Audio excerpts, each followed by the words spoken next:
प्रधानमंत्री नरेंद्र मोदी ने बीते 10 साल में अपनी पहचान बड़े फैसलों वाले प्रधानमंत्री के रूप में स्थापित की है। इतना ही नहीं, पीएम मोदी ने अपने आप को बड़े चुनौती को सेट करने और उसे पार करने वाले नेता भी फिलहाल साबित किया।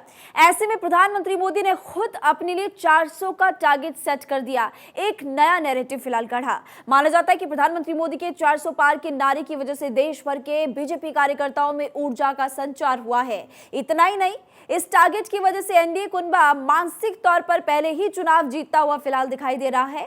लेकिन सबसे बड़ा सवाल यह कि क्या प्रधानमंत्री मोदी के नेतृत्व में एनडीए सचमुच 400 का आंकड़ा पार कर पाएगा? अगर हां, तो इस टारगेट को हासिल करने में प्रधानमंत्री मोदी और बीजेपी के सामने आखिर क्या क्या चुनौतियां हैं?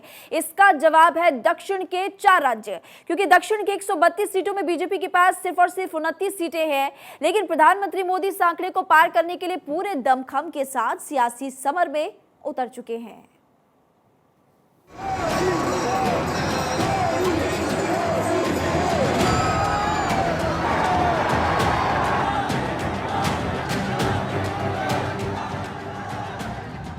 चुनाव के लिए देश तैयार है, राजनेता तैयार है, पार्टियां तैयार है, लेकिन पीएम मोदी की तैयारी सभी दलों पर भारी दिख रही है। पीएम मोदी राज्य दर राज्य अपना रिपोर्ट कार्ड लेकर घूम रहे हैं। पीएम मोदी न केवल अपने 10 साल के काम को जनता के सामने रख रहे हैं, बल्कि दशकों की अनदेखी को लेकर कांग्रेस पर भी जमकर निशाना साध रहे हैं।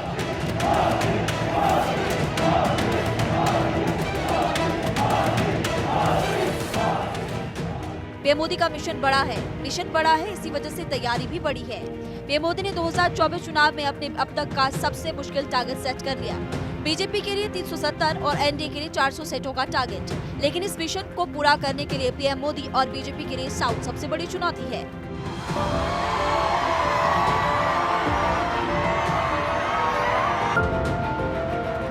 पीएम मोदी इस साल की शुरुआत से साउथ के अलग अलग राज्यों में घूम रहे हैं। दक्षिण की 132 सीटों को साधने के लिए जीतोड़ मेहनत भी कर रहे हैं। पीएम मोदी एक साथ कई पहलुओं पर काम कर रहे हैं। एक तरफ जनता को केंद्र की योजना और भविष्य का रोड मैप बता रहे हैं, तो वहीं कांग्रेस और बाकी दलों के शासन की कमियां भी जनता के सामने रख रहे हैं। इतना ही नहीं, पीएम मोदी लगातार साउथ में बीजेपी के कार्यकर्ताओं का हौसला भी बढ़ा रहे हैं। ये पीएम मोदी की कोशिशों का ही असर है कि साउथ में एनडीए का कुर्बा लगातार बढ़ता जा रहा है। कभी एनडीए का साथ छोड़ने वाली टीडीपी और उसके साथ पवन कल्याण की जनसेना एनडीए के साथ अब आ चुकी है। इस गठबंधन पर मुहर लगने के बाद पीएम मोदी पहली बार आंध्र प्रदेश पहुंचे।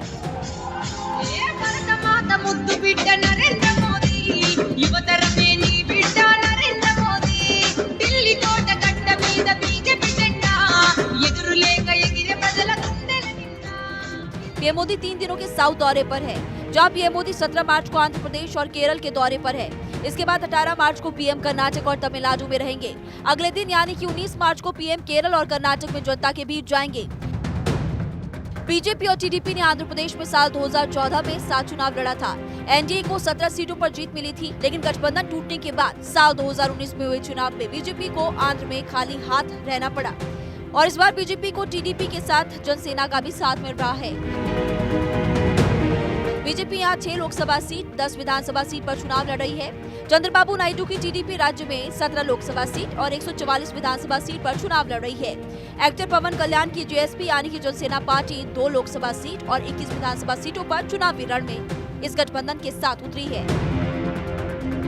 इतना ही नहीं, इस बार कांग्रेस और टीडीपी अलग अलग चुनाव लड़ रही है। माना जा रहा है कि चुनाव में इसका सीधा फायदा बीजेपी और एनडीए अलायंस को मिलने जा रहा है। अगर ऐसा होता है तो एनडीए को 14 का टारगेट अचीव करने में थोड़ी मदद जरूर मिलेगी। Bureau report, part 24। आज प्रधानमंत्री मोदी आंध्र प्रदेश के पलनाडु पहुंचे, जहां पर उन्होंने न केवल विपक्ष पर जमकर निशाना साधा, बल्कि एक बार फिर 400 पार का नारा भी दोहराया। आप सब देखिए, ये संयोग देखिए, इस बार चुनावों के परिणाम 4 जून को आने वाले हैं। अब पूरा देश कह रहा है 4 जून को 400 पार। विकसित भारत के लिए 400 पार, विकसित आंध्र प्रदेश के लिए 400 पार। नालगो वंदलो दाताली एनडीए की वोट वेयाली। एनडीए में हम सबको साथ लेकर चलते हैं, लेकिन दूसरी ओर कांग्रेस पार्टी है जिसका एक ही एजेंडा है, गठबंधन के लोगों को यूज एंड थ्रो करना। आज कांग्रेस को भले ही मजबूरी में इंडी अलायंस बनाना पड़ा हो, लेकिन इनकी सोच वही है। जो लोग चुनाव से पहले अपने फायदे के लिए ऐसे लड़ते हो, ऐसे झगड़ते हो, वो चुनाव के बाद क्या करेंगे, ये आप इसका अंदाजा लगा सकते हैं। हमारा एनडीए गठबंधन रीजनल एस्पिरेशंस और नेशनल प्रोग्रेस दोनों को साथ लेकर चलता है। एनडीए का लक्ष्य है विकसित भारत के लिए विकसित आंध्र प्रदेश का निर्माण। आंध्र प्रदेश में एनडीए की डबल इंजन सरकार होने से यहां के विकास को और गति मिलेगी।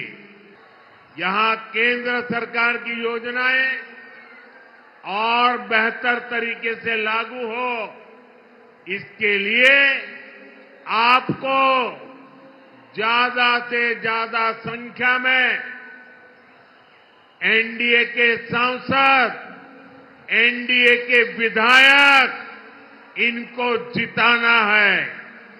एनडीए के सभी सांसद, एनडीए के सभी विधायक बहुत सेवा भाव से आपके लिए काम करेंगे, ये मोदी की गारंटी है।